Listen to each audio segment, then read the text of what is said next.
एबे एबे आंचलिक पाणीपाग विभाग पक्षरु एक बड़ खबर सामनाक आसी। सूचना अनुसार आसंता 2 ରୁ 3 दिन मध्य राज्य फेरीजिब मौसुमी। तेबे अपसारण पाई पाग अनुकूल।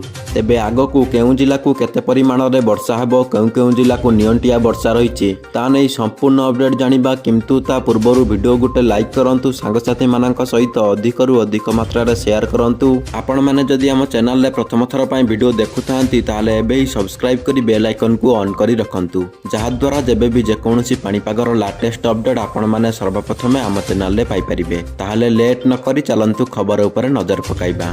तेबे सूचना अनुसार राज्यरु फेरीजिब मौसुमी। आगामी 2 ରୁ 3 दिन मध्य राज्यर किछि अंचलरु दक्षिण पश्चिम मौसुमी वायु अपसारण पाई पाग संपूर्ण भावे अनुकूल रहितिबा पाणीपाग विभाग सूचना दैछि।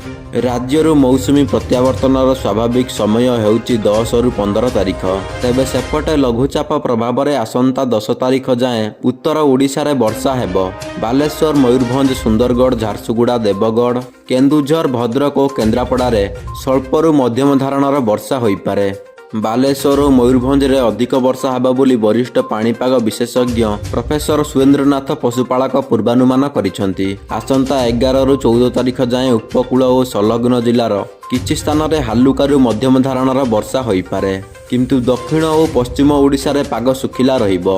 सेहीपरि 9 तारिख जाए उत्तर ओडिशार किछि स्थान रे वर्षा होई पारे बोली आंचलिक पाणीपाग विज्ञान केन्द्र पक्षरु पूर्वानुमान करा जायछि। तेबे चलित वर्ष जून 22 रे ओडिशा छुईथिला दक्षिण पश्चिम मौसुमी वायु। 8 दिन विलंब रे आसीथिले मध्य 5 दिन पूर्वरु फेरी जिबा नै आकलन करा जाउछि। तेबे आपण माने वर्तमान भिडियोटी को केउ जिल्लारु देखुछंती एवं आपणक जिल्लार पाग किपरि अछि ताहा कमेंट माध्यम रे हमकु जणांतु। जय जगन्नाथ।